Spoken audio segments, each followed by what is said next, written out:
Hujan turun deras malam itu.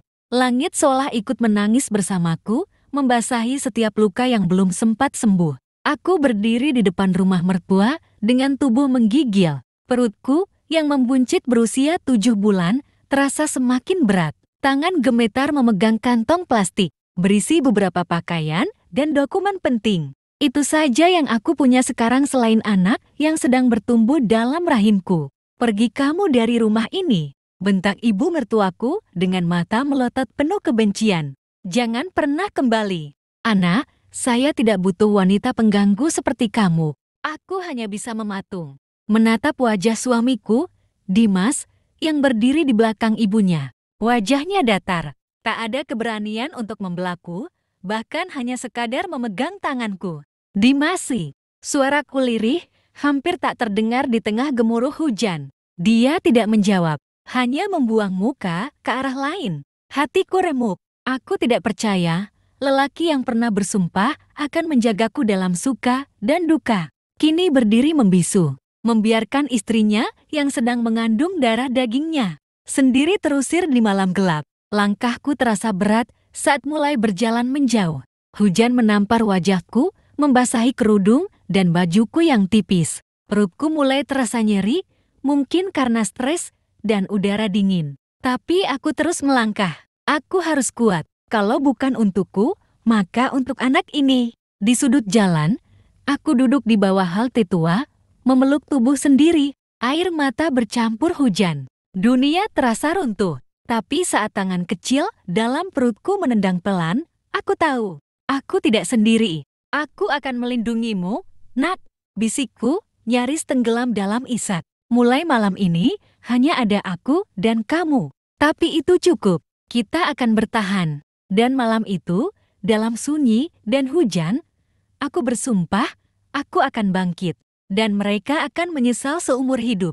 3 hari sebelum aku diusir, aku dan Dimas sempat duduk berdua di ruang tengah. Saat itu, aku sedang menyiapkan daftar perlengkapan bayi yang ingin ku beli dari sisa tabungan kecilku. Aku pikir, Dimas akan senang melihat betapa aku mencoba mandiri, tak banyak menuntut, tak pernah mengeluh. Bahkan saat tubuhku semakin lemah karena kandungan yang makin besar. Namun saat itu, dia hanya diam, tatapannya kosong. Tidak seperti biasanya. Mas, panggilku lembut. Mas Dimas, kita butuh beli popok, baju bayi, dan aku capek, Rin. Potongnya tiba-tiba. Aku tertegun, capek. Maksud mas, dia menatapku dengan wajah asing, wajah yang tak ku kenal. Dingin, seolah tak ada lagi sisa cinta di sana. Ibu nggak suka kamu tinggal di rumah ini, dan aku nggak bisa terus-terusan di tengah kalian berdua. Aku anaknya, Rin, mau bagaimanapun, aku nggak bisa lawan ibu. Jadi, mas lebih pilih dia daripada aku, tanyaku pelan. Walau hatiku sudah tahu jawabannya. Dia menunduk, lalu menghela napas. Iya, kalau memang harus memilih, aku pilih ibu. Jantungku seperti diremas. Nafasku sesak. Kata-kata itu lebih tajam dari pisau manapun. Aku bahkan belum sempat menangis saat dia berdiri dan berjalan pergi. Tak ada pelukan, tak ada genggaman tangan, bahkan tidak ada permintaan maaf. Itu pelukan terakhir yang tak pernah terjadi. Malam berikutnya, ibu mertuaku memulai pertengkaran hanya karena aku menumpahkan air cucian piring. Hal sepele yang berubah menjadi alasan untuk mengusirku. Dimas tak mengucapkan satu patah kata pun saat aku diseret keluar dari rumah. Kini aku tahu, cinta itu bisa pudar. Bahkan suami sendiri bisa berubah menjadi orang asing yang diam saja saat istrinya dibuang seperti sampah. Dan aku bersumpah dalam hati suatu hari nanti, dia akan mencariku. Tapi aku tidak akan jadi perempuan yang sama. Aku akan jadi jauh lebih kuat dari yang dia tinggalkan. Setelah diusir, aku menghubungi seorang teman lama Lina yang dulu pernah satu kontrakan denganku saat masih kerja di toko baju. Kami sempat hilang kontak, tapi syukurlah dia masih ingat padaku. Dialah yang mencarikan aku kamar kos kecil di pinggiran kota, cukup untuk berteduh dan bertahan hidup sementara. Kamarnya sempit, tak lebih dari 3 kali 3 meter. Dindingnya lembab, atapnya bocor di sudut, dan kasurnya hanya selembar tikar tipis di atas lantai keramik yang dingin. Tapi tempat itu menyelamatkanku. Di sanalah aku pertama kali belajar bertahan tanpa siapapun. Uang tabunganku makin menipis. Aku tak bisa kerja berat, tapi aku mulai jualan kecil-kecilan dari rumah kosku kering, nasi bungkus, bahkan pernah menjual gorengan keliling sambil membawa perut buncit. Tak jarang aku dipandang hina, ditolak, atau bahkan dijek karena dianggap pengemis. Tapi setiap malam, saat semua orang sudah tertidur, aku duduk sendiri di sudut ruangan, menatap langit-langit gelap, lalu menangis dalam diam. Tangisan bukan karena lapar, bukan karena lelah, tapi karena kecewa kepada mereka yang seharusnya melindungiku. Justru menghancurkan aku. Kadang aku bicara sendiri, menyapa bayi dalam kandunganku. Nak, Mama janji, kamu akan lahir dengan selamat. Kamu gak akan ikut merasakan sakitnya. Mama akan jaga kamu dengan seluruh hidup Mama. Tak ada yang datang menjenguk, tak ada yang bertanya kabar. Dunia seolah benar-benar membuangku. Tapi justru di titik paling rendah itulah, perlahan aku membangun kekuatan baru. Aku bukan siapa-siapa. Tapi aku tahu satu hal, aku tidak boleh menyerah. Karena aku membawa kehidupan lain dalam tubuhku. Dan anak itu pantas mendapatkan dunia yang lebih baik. Hari itu hujan deras turun lagi, sama seperti malam saat aku diusir. Aku sedang merapikan dagangan kue. Basah yang tak laku banyak saat tiba-tiba. Perutku terasa sangat nyeri. Tubuhku membungkuk, napasku tercekat, dan cairan hangat mengalir di antara kakiku. Astagfirullah, aku terjatuh, tangan meraba dinding kos yang dingin. Tak ada yang bisa kuhubungi. Tak ada suami, tak ada keluarga. Bahkan Lina sedang pergi bekerja di luar kota. Dalam panik, aku keluar dengan membawa tas kecil berisi perlengkapan bayi dan dokumen. Dengan ojek online yang kubayar dari sisa saldo terakhir, aku menuju rumah sakit. Di ruang bersalin, aku menggigil. Suster bertanya, pendampingnya mana? Bu, aku hanya menunduk. Saya sendiri. Bu, tak ada peluk tangan suami saat kontraksi itu datang. Tak ada suara doa dari seorang ibu yang menenangkan. Yang ada hanya suara nafasku yang tertahan dan air mata yang tak bisa kutahan lagi. Rasanya aku bisa mati malam itu, tapi aku terus berjuang. Beberapa jam kemudian, suara tangisan bayi pecah di ruangan itu. Tangisan paling indah yang pernah kudengar seumur hidupku. Suster mengangkatnya ke arahku. Anaknya perempuan, Bu, sehat dan cantik. Tubuh mungil itu diletakkan di dadaku, masih merah, hangat, dan menangis pelan. Aku memeluknya erat, tak kuasa menahan tangis. Selamat datang di dunia, Cahaya, bisikku, menamai bayi kecil itu sebagai harapan baru dalam hidupku. Cahaya, karena dia adalah cahaya yang kutemukan di lorong tergelap hidupku. Saat orang lain membuangku, saat suamiku meninggalkanku, dan saat mertuaku menganggapku tak layak. Anak ini datang sebagai bukti bahwa aku masih berharga, bahwa aku tidak sendiri. Sejak malam itu, aku bukan hanya seorang wanita yang dibuang. Aku adalah seorang ibu dan demi Cahaya, aku akan bangkit walau harus mulai dari abu. Bulan-bulan pertama setelah Cahaya lahir, hidupku tetap tak mudah. Aku menyusui di kamar kos sempit yang panas. Tidur hanya 2 atau 3 jam. Lalu pagi-pagi sudah harus berkeliling menjualku titipan orang. Tapi dalam setiap kelelahan, ada tawa kecil dari Cahaya yang mengobati segalanya. Anakku tumbuh sehat, dan aku tumbuh kuat bersamanya. Saat Cahaya berusia 3 bulan, aku mulai mencoba berjualan lewat media sosial. Awalnya cuma unggah fotoku dan cemilan yang kubuat sendiri ke Facebook dan WhatsApp. Aku belajar sendiri cara foto makanan, belajar caption yang menarik, sampai cari tahu cara membungkus yang rapi. Kadang aku harus tidur larut malam demi menyelesaikan pesanan. Tak disangka, dari 1 pesanan jadi 5. Dari 5 jadi 20. Lalu ada yang mulai bertanya, bisa dikirim keluar kota nggak, Mbak? Aku terkejut, tapi senang bukan main. Dari sana, aku mulai belajar lebih serius, bikin logo sederhana, pakai nama Cahaya Kitchen, dan mulai buka lapak di marketplace online. Setiap keuntungan kecil, aku sisihkan untuk beli peralatan dapur yang lebih baik. Setiap review positif dari pelanggan, aku simpan dan baca ulang tiap malam sebagai pengingat. Kalau aku masih punya nilai, meski dulu sempat dihina dan ditendang dari hidup seseorang. 2 tahun berlalu. Sekarang aku punya 2 karyawan, 1 motor untuk antar pesanan, dan pelanggan setia dari berbagai kota. Rumah kos sempit itu kini berganti jadi rumah kontrakan mumil dengan halaman. kecil tempat Cahaya bisa bermain bebas. Dan aku bukan lagi wanita yang dulu menangis di HALT. Aku adalah pemilik bisnis rumahan yang terus berkembang. Aku tidak pernah membalas dendam dengan kemarahan. Tapi kesuksesan yang kutunjukkan diam-diam, perlahan sampai juga ke telinga mereka yang pernah membuangku. Dan aku tahu, waktu itu akan datang. Waktu saat mereka akan menatapku dari bawah bukan karena aku tinggi, tapi karena mereka yang pernah merendahkanku. Waktu berjalan cepat. 2 tahun sejak aku diusir, dunia sudah berubah. Aku pun berubah. Dulu, aku hanya seorang perempuan hamil yang berdiri menggigil di bawah. Hujan ditendang keluar tanpa belas kasih. Tapi sekarang, aku berdiri tegak sebagai seorang ibu, pemilik bisnis rumahan yang dikenal luas, dan yang paling penting, wanita yang sudah sembuh dari luka lama. Konter online-ku makin besar. Cahaya Kitchen kini tak hanya menjual kue, tapi juga menerima pesanan hampers dan catering rumahan. Aku sudah punya pelanggan tetap dari perusahaan. Bahkan pernah diliput oleh akun media lokal.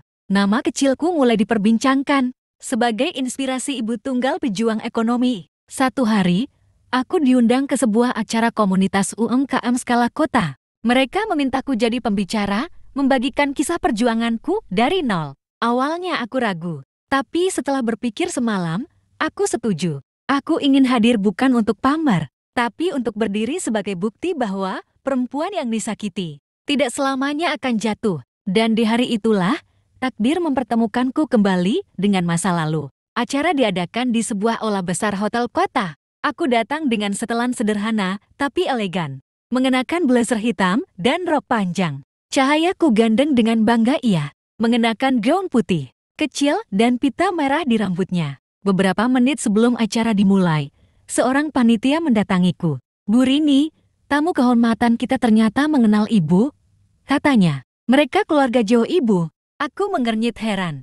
Tapi saat mataku menyapu barisan kursi tamu, jantungku mendadak berhenti berdetak sejenak. Mereka, ibu mertuaku, Dimas duduk di barisan depan. Wajah mereka pucat, terkejut, tak berkedip. Mereka seperti melihat hantu dari masa lalu, tapi hantu itu kini bersinar, bukan meratap seperti dulu. Dimas menunduk. Ibu mertuaku menutup mulutnya dengan tangan, tampak seperti tak percaya.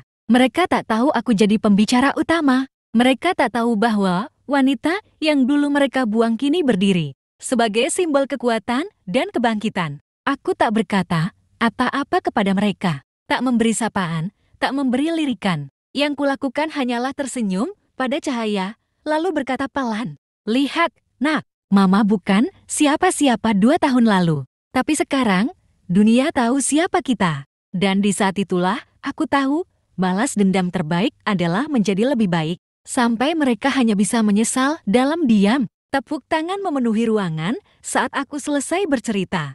Beberapa orang meneteskan air mata. Sebagian lagi berdiri memberi apresiasi. Cahaya berlari kecil ke arahku dan memeluk kakiku, membuat suasana makin hangat. Namun, di balik sorotan lampu panggung dan senyum kagum para undangan, aku melihat mereka, Dimas dan ibu mertuaku. Mereka tidak tepuk tangan. Wajah mereka pucat seperti kertas. Dimas menatap kosong, sementara ibu mertuaku seperti tak percaya bahwa wanita yang berdiri gagah di depan ruangan ini adalah perempuan yang dulu mereka usir dari rumah dengan hinaan. Selesai acara, saat aku sedang berbicara dengan beberapa panitia, seseorang memanggil pelan dari belakang.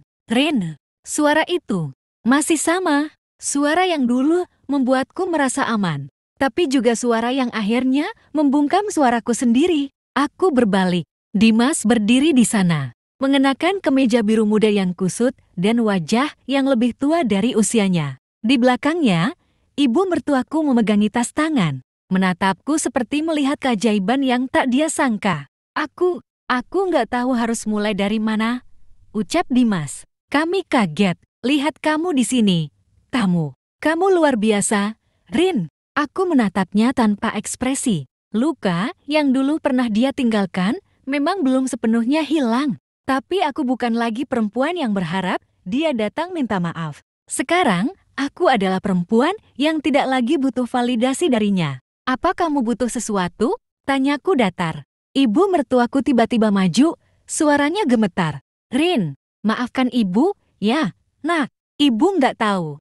Ibu dulu salah besar. Air mata mulai jatuh di pipinya. Dimas ikut menunduk. Mereka bilang kamu bangkrut dulu. Kamu bawa sial buat Dimas. Tapi nyatanya, kamulah yang paling kuat di antara kita semua. Lanjutnya, beberapa orang mulai melirik ke arah kami. Tapi aku tetap tenang. Cahaya menarik-narik lenganku, lalu bertanya dengan polos. Itu siapa, Man? Aku tersenyum pada anakku. Itu hanya orang-orang dari masa lalu. Nak, yang dulu nggak bisa melihat mama. Tapi sekarang mereka baru sadar. Lalu aku membungkuk, memandang ibu mertuaku dan Dimas. Maaf itu penting, Bu, tapi hidup saya sudah berjalan jauh tanpa kalian. Maafkan saya tidak punya tempat untuk masa lalu lagi. Dan dengan langkah ringan, aku menggandeng Cahaya dan pergi meninggalkan mereka yang masih berdiri terpaku. Menyesali perbuatan yang tak bisa mereka tarik kembali. Beberapa minggu setelah acara itu, pesan dan telepon mulai berdatangan. Nomor yang tak ku kenal berkali-kali mencoba menghubungi. Dari suara, aku tahu. Itu Dimas, kadang ibunya, kadang adik iparku yang dulu juga ikut mengusirku dari rumah. Aku tak menjawab satupun. Aku tidak marah. Aku hanya tidak ingin mereka kembali hadir dalam hidupku yang kini penuh cahaya dan ketenangan. Tapi mereka terus mencoba. Sampai pada suatu hari, mereka datang ke rumah kontrakanku. Waktu itu, aku sedang menyapu halaman kecil, Cahaya sedang menggambar di teras. Sebuah mobil berhenti di depan pagar. Dimas turun lebih dulu. Lalu ibunya. Aku berdiri, diam, tak mengatakan apa-apa. Mereka mendekat, dan di depan anakku, di bawah langit yang cerah, tidak seperti malam hujan 2 tahun lalu, mereka berlutut. Izinkan kami minta maaf langsung, kata ibu mertuaku dengan suara serak. Aku mematung. Cahaya berhenti menggambar dan melihatku. Dimas menundukkan kepala sedalam-dalamnya. Aku menyesal.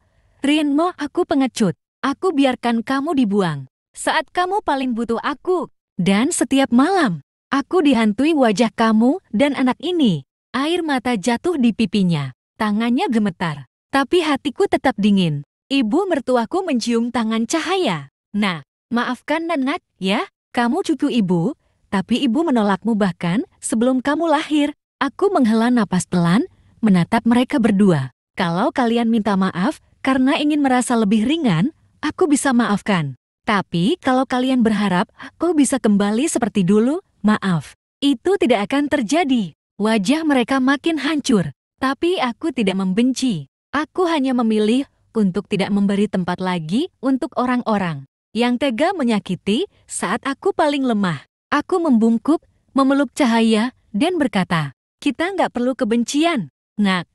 Tapi kita juga nggak perlu membuka pintu untuk mereka yang sudah menutupnya dulu. Lalu aku menatap mereka dengan tenang.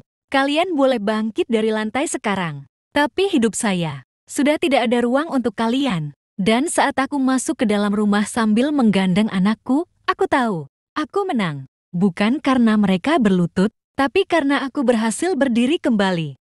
Beberapa hari setelah kejadian itu, aku duduk di teras rumah sambil menyeruput teh hangat. Cahaya bermain dengan bonekanya, tertawa ceria tanpa tahu beban masa lalu ibunya. Aku memandangi langit sore yang kemerahan sejuk dan tenang. Berbeda jauh dari hidupku 2 tahun lalu yang penuh badai. Ada hal yang sering orang lupakan tentang luka, ia mungkin sembuh, tapi bekasnya akan selalu ada. Maaf, ya, aku sudah memaafkan Dimas dan ibunya. Tapi memaafkan bukan berarti melupakan. Bukan berarti memberi mereka hak yang dulu sudah mereka buang sendiri. Mereka datang lagi saat hidupku sudah terang, bukan saat aku tertatih berjalan dalam gelap. Dan sekarang, aku sudah sampai di tempat di mana aku tak lagi menoleh ke belakang. Aku memilih bahagia bukan karena mereka meminta maaf, tapi karena aku memutuskan untuk tak lagi menyimpan dendam. Kebencian hanya membuat hati lelah. Tapi memaafkan bukan berarti membuka kembali pintu yang sudah tertutup. Aku melihat Cahaya yang kini berlari kecil ke arahku, memeluk kakiku. Ma, nanti kalau aku besar, aku juga mau punya usaha kayak Mama, katanya polos. Aku tersenyum, menatap matanya yang jernih. Kamu akan jauh lebih hebat dari Mama, Nak. Karena kamu lahir dari luka. tapi tumbuh dalam kekuatan. Aku sudah melewati hari-hari terburuk. Aku pernah dibuang, diinjak, dihina. Tapi aku bangkit bukan untuk membalas mereka, melainkan untuk membuktikan bahwa aku bisa seorang wanita, meski jatuh sehancur apapun, bisa berdiri lagi dan melangkah lebih jauh dari yang pernah menyakitinya. Dan di akhir semua ini, hanya ada satu kesimpulan dalam hatiku. Tuhan tidak tidur, dan luka yang dulu menghancurkan, kini justru menjadikanku kuat.